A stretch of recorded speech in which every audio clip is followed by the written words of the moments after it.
If you close your eyes and I ask you to imagine what a writer looks like, what do you see? Are they in the middle of a party, beer in hand, laughing it up with a crowd of friends?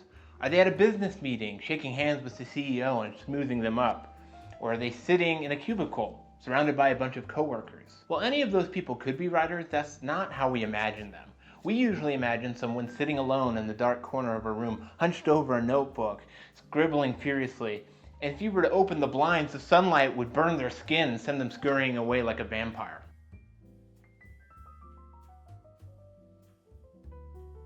But the truth is, that's not really what a writer is either. In fact, that solitary lone wolf writer isn't really doing it right. It's easy for us to imagine writing as a lonely, solitary practice. That's because the actual act of writing tends to be isolated. It's just you and the page, nothing else. There's no one there to bug you, no one asks questions, no one to bounce ideas off of. The writing itself has to come from you, so it must be done in that fashion. Even people who co-write together are usually trading chapters or trading paragraphs, each person taking their turn on their own. But while the actual action of writing is solitary, the process of writing should be collaborative. Now, this doesn't mean that other people are writing stuff for you. What it means is that, like we discussed in the previous video, we as individuals are made up of a collective experience and ideas. These ideas and experiences come from other people. We are inherently social creatures. It's built into our evolutionary biology and our behavior. We make meaning and sense out of the world not on our own, but through other people, through community, whether that's family, friends, church, clubs, etc. Collaborative writing happens in two major ways. The first one is through our experience of life, and the second one is through peer review. The first piece is living life.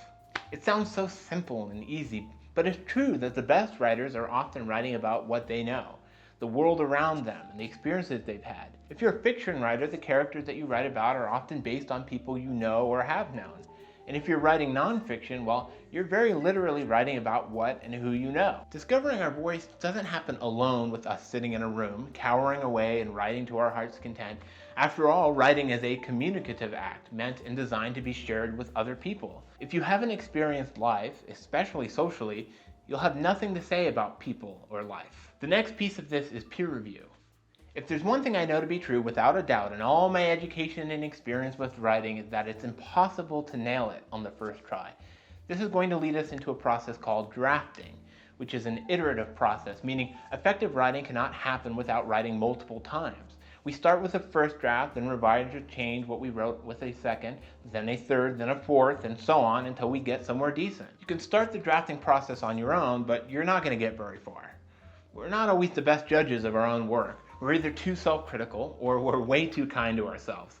Other people have the ability to give objective, critical feedback, things that will sometimes completely reshape what we've written. This peer review process can happen not just with your writing, but with your own ideas and ways of thinking. We must be willing and open to be challenged, stressed, or questioned. We like to think we're right, especially when we're young. It keeps us safe and secure, but the reality is that we're most likely wrong about a lot of our ideas, even the ones we feel most certain about. The process of listening to our peers is a lifelong process. The wisest, smartest people are the ones who can admit when they're wrong and work to replace bad ideas with good ones. And sometimes the ideas we think are good are actually bad, and vice versa. So we're always updating and downloading new software into our brains, so to speak. How does this relate back to writing? Well, peer review does the same thing. It's essentially the same skill of listening. It means letting our egos take a rest and humbling ourselves to hear what others have to say. And that doesn't mean that other people are always right. They're human, just like you, with the same biases, gaps of knowledge, and false ideas. So we listen not because people are right, but because listening helps us understand ourselves better. For example, when I came into college at a very young age, I had all sorts of ideas about the world that I was very confident in. In college, I was surrounded by a lot of peers who had completely different experiences, values, and ideas. When I left college, some of those ideas and values changed, but others remained the same.